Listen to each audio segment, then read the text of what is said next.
Welcome to Mr. Giant Reacts and Ting and Ting and Ting. I'm Mr. Giant, and today we're going to be continue the series of the story of Michael the Brave, and this one is called Battle of Giurgiu, Giurgiu. We're going to learn the pronunciation as the story goes along. Let's YouTube and sim and see what this is all about. Despite his stunning victory at Giurgiu, the outnumbered Mihai retreats north, unable to stop.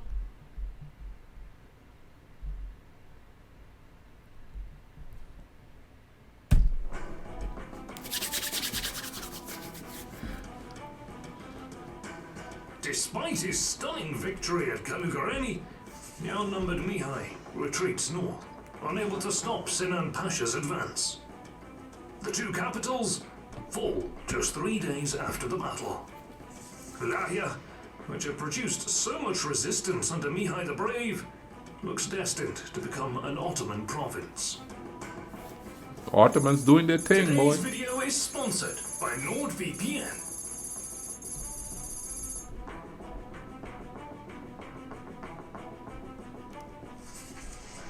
During centuries of Ottoman domination, Vlahia continued its existence as a political entity through careful management of relations with Constantinople. Vlahian nobility usually avoided an overly aggressive stance towards the Ottoman Empire.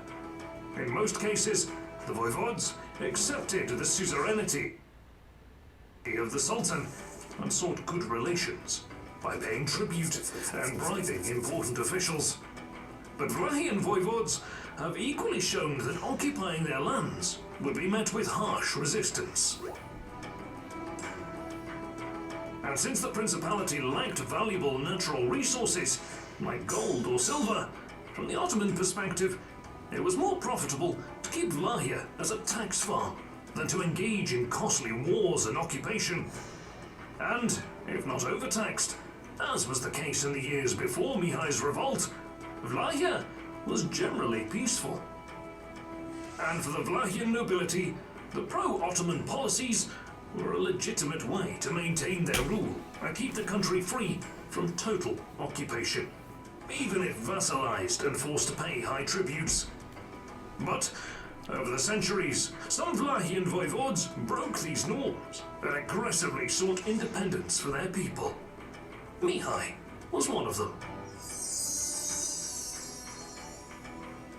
The Vlahian revolt he led caused a significant disruption to Ottoman lines of communication along the Danube for their main theatre of war against the Holy League in Hungary. As a result, Constantinople moved to dismantle and annex Vlahia in order to fully secure the logistically vital Danube line. Unaffected by the tactical defeat at Giurgiu, the Ottomans were able to replace their losses and start incorporating Vlahia into the empire. The initial military takeover is swift, as nearly all towns have neither castles nor stone walls. No defense By late mechanism. August, Ottoman officials are already put in charge over large parts of the country. However, by September, Sinan's preparations for permanent occupation are not going well. The Akinji raiders are plundering and ravaging the country, leading to fierce local resistance and widespread instability. Vlahian rebels clash and defeat several groups of Akinji forces, most notable of which is the massacre of 5,000 raiders near Buzau. Despite these setbacks, it is only a matter of time before the Ottomans have Vlahia firmly in their grip. Having retreated to the Bran Pass, Mihai knows that he needs a second victory to inflict enough losses on the Ottomans if he is to discourage further attacks on Vlahia and maybe seek a political compromise.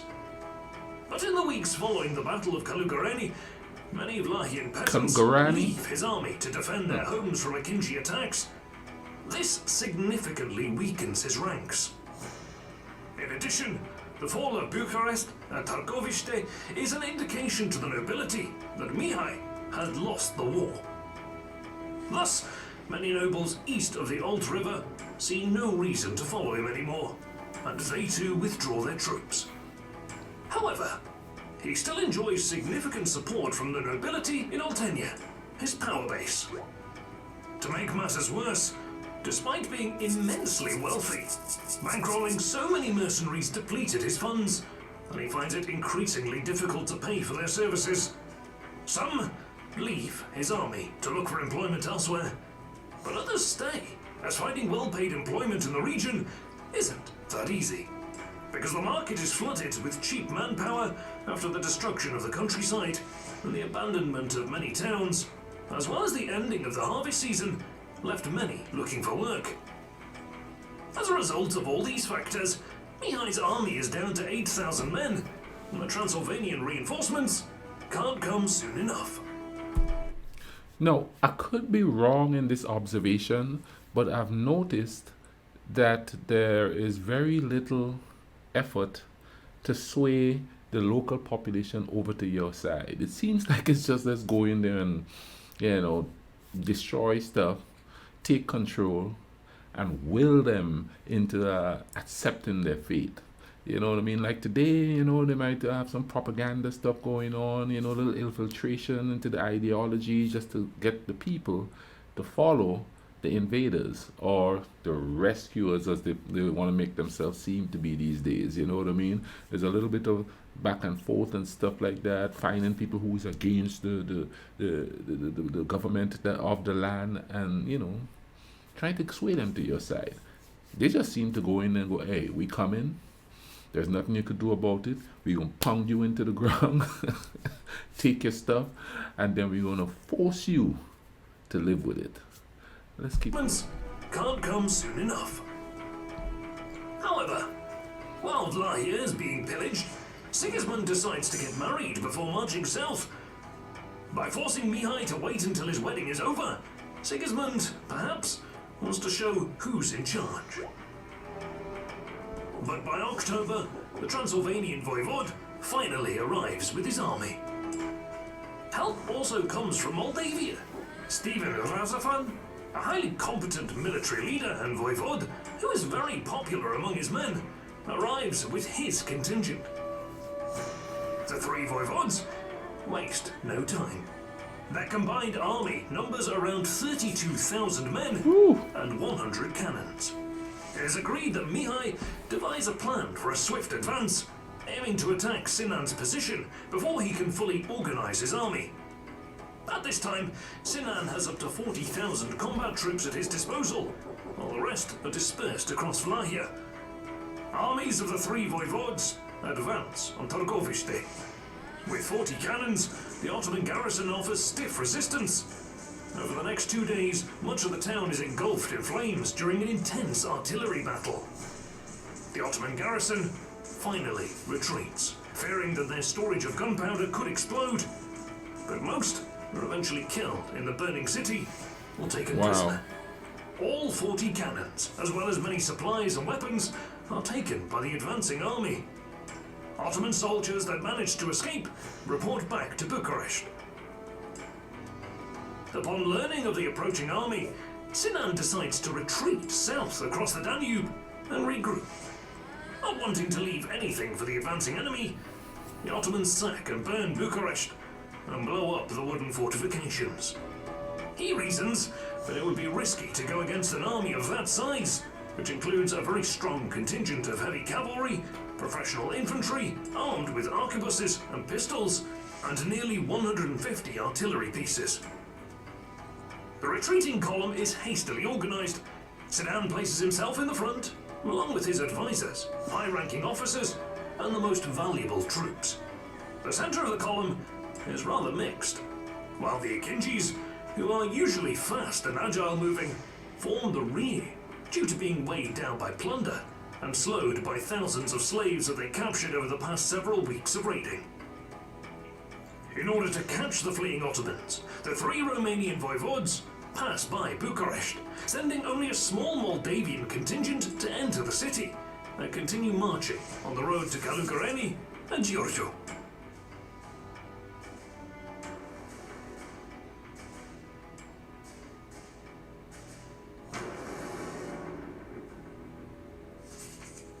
The two armies finally sight each other.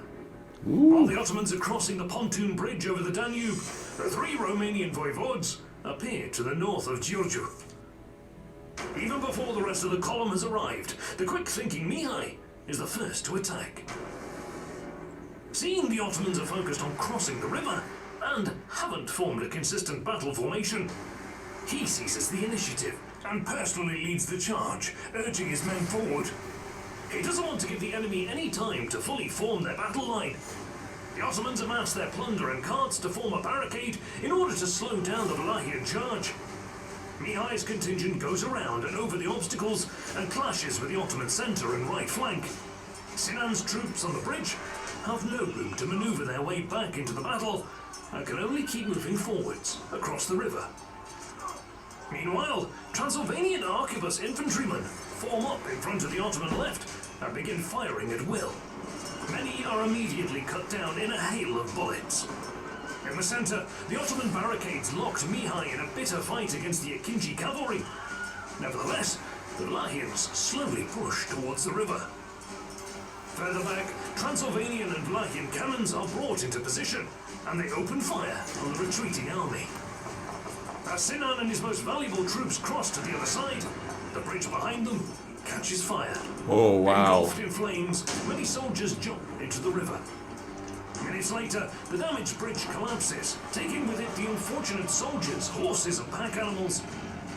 Most of them drown in the Danube's strong currents. Wow. Across the river, the Akinjis and many others are now cut off, unwilling to let go of the plunder and slaves they had captured, which are slowing them down. In the chaos, some of the horsemen are still trying to retreat across the river, unaware that the bridge had collapsed. By now, they are heavily outnumbered and quickly start suffering massive casualties. After hours of fighting, the Ottomans lost about 3,000 men, while another several thousand were wounded. 6,000 slaves are freed, 150 camels, as well as much of the supplies, weapons, and artillery, are left behind. Mihai got his victory. The Battle of Giurgiu marked the end of the Ottoman ambition to transform Wallachia into an Ottoman province. Moreover, the battle impacted the fate of the Akinjis as a military institution. The famous horsemen, who had the mission to plunder and weaken enemy territories, were already in decline by the late 16th century. But after the Battle of Giurgiu, their operations became minimal, as the style of warfare across Europe began to change. But it's important to note that just as the Akinjis raided Christian lands during peacetime, so too did Christian forces raid Ottoman lands. These raids did not break peace agreements and were practiced by both sides almost every year. This is why the populace that lived in affected areas hated these raiders. And on the battlefield at Giurgiu, most of the Wallachian, Moldovan and Transylvanian troops were born and raised in areas that were ravaged by the Akinjis. Needless to say, they hated them and therefore massacred them all. Wow. Without renouncing any ransom. Finally, after hours of fighting, the bridge was cleared, and some of the Ottoman troops retreated to the castle of Giurgiu, which was attacked on October 19th, with 12 cannons of the Toscan artillerymen that were brought closer to the shore. Ottoman ships tried to intervene to stop the bombardment, but were prevented by the Wallachian and Transylvanian artillery. 2 ships were eventually sunk. The Ottoman garrison in the castle made a brave last stand, staving off several assaults while under heavy bombardment. But after hours of fighting, their numbers dwindled, and the castle eventually fell one day later.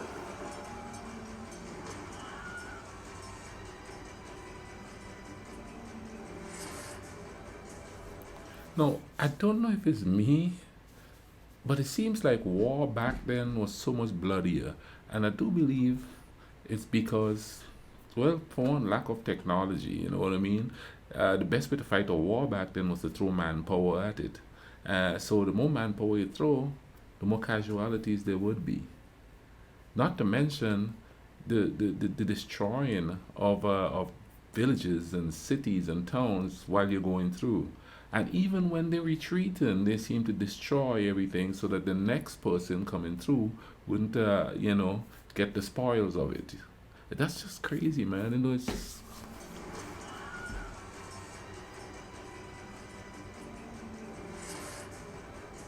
just destroying everything. After the battle, Sinan began planning a general invasion of Lahia to massacre and displace the population as punishment for their resistance. From a military standpoint, this was a reasonable and effective measure, which was successfully implemented in other problematic regions as well. But Sinan never got the chance to execute his plans. His retreat from Lahia was regarded as shameful. The man who had masterminded so many victories in Hungary against the Holy League was stripped of his position as Grand Vizier. Across the Danube, Sigismund fulfilled his duty of providing support to Mihai and retreated to Transylvania to avoid keeping his army in the field when the snow falls, as mercenaries and vassals demanded more payment during the winter. Razvan returned to Moldavia, but during his absence, Polish noblemen brought the pro-Ottoman pretender Jeremiah Avila to the throne. Razvan fought to regain the throne, but was defeated. Wow. With Jeremiah recognized by the Sultan, Mihai became threatened by a potential Moldavian military intervention. Yeah. Conflict seemed inevitable, and the war with the Ottomans also continued. But Vlahia was mostly in ruins. Many peasants fled, leaving some areas depopulated. Towns suffered massive damage. This made the collection of taxes very difficult, which further worsened Mihai's financial situation. In order to start rebuilding the economy, the fortress of Brela was attacked and conquered. As one of the most important ports on the Danube, Brela immediately alleviated some of Mihai's financial problems, thanks to the highly valuable commercial taxation. In addition, by controlling Brela, Mihai gained a strategically important position against Moldavia. He could attack and then retreat to the fortress, while Moldavia had no fortresses in the south of the country. All of them were dismantled on the orders of the Sultan. Ottomans responded by sending Tatar raiders into Vlahia to attack Târgoviște. Although they had the element of surprise, the Tatars only had a narrow corridor to go through, and their movement was easy to predict. Mihai intercepted and destroyed their army. Meanwhile, another operation was launched in the west to take the fortress of Vidin, while Mihai marched south to conquer the fortress of Nicopolis. During spring, Mihai had to dismiss many of his mercenaries, as he couldn't pay them due to a lack of taxes and insufficient plunder, and he began relying on Serbian and Bulgarian haiduks to bolster his ranks.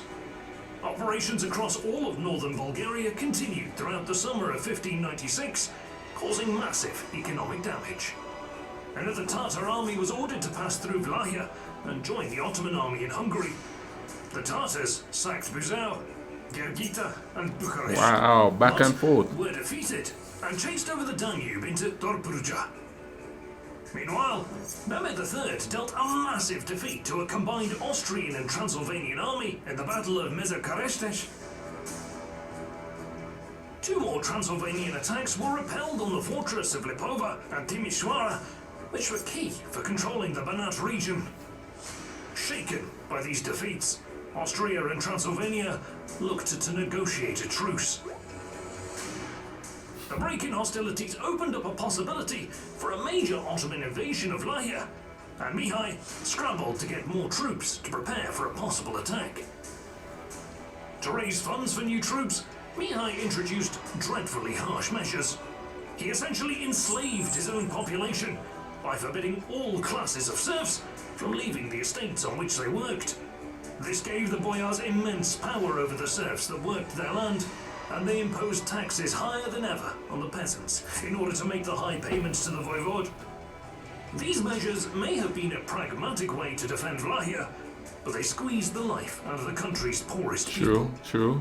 And although Mihai's reputation was high because of his spectacular victories against the Ottomans, these measures diminished his popularity among his people. Yep. And in addition to heavily taxing his people, the voivode sent a delegation to Rudolf II, asking him to pay for 4,000 mercenaries from imperial coffers to help fight the Ottomans. The emperor agreed, seeing this as an opportunity to take away some of the pressure from Austria and shift the fighting into Vlahia and northern Bulgaria. Another hope was that Mihai would be able to push back the Ottomans and motivate Bulgarians, Serbians, and Albanians to revolt. Mihai now had a standing army of around 13,000 fighting men, and he resumed his attacks all along the Danube. The devastation of the countryside, roads, and infrastructure was so severe that the bigger towns and cities in northern Bulgaria became completely isolated and cut off from the rest of the empire. Furthermore, he transported some 16,000 Christian Bulgarian peasants into Vlachia, whom he provided with land, aiming to increase his tax base. But in his rear, Voivod Jeremiah and his nobles were planning to overthrow and replace him with a pretender by the name of Simon, Jeremiah's younger brother. To make matters worse, Sigismund abdicated the Transylvanian throne due to many internal and external problems. Mihai made another proposition to Rudolf II, the unification of Transylvania and Vlachia under Mihai's rule, in order to continue the war against the Ottomans with the help of Transylvania's resources. Rudolf refused and began planning to seize Transylvania for himself. Wow. Surrounded on all sides, Mihai was forced to seek peace with the Ottomans. He took advantage of his successes on the battlefield and the mass destruction he caused in Bulgaria to gain favourable terms. He kept the fortresses on the Danube and was recognized by the Sultan as the ruler of Vlachia. The Vlachian voivod was now free to deal with his Christian enemies in order to secure his country. Speaking of security, in today's times, our online activity can be easily tracked. NordVPN ensures the security of our personal information by providing military-grade encryption that even a supercomputer could not hack into. A host of security and privacy features will link in the description, and use our promo code to get 75% off your membership and sign up for only $2.99 a month. Plus you get an additional month free. No, isn't that crazy? He had to sign a deal with the Ottomans, his enemies, in order to secure himself and his country because of all the other political stuff going on around him with the other leaders that were helping him to begin with. That is crazy. That must have been a tough decision to make. Really tough. I'm going to leave a link in the description for this video. Go in there and check it out, you know what I mean? Also, I am going to leave a link in the card here so that you could go watch the first installment in this series. And this is a cool series that's going by. Now, you all take care of each other. Cool runnings.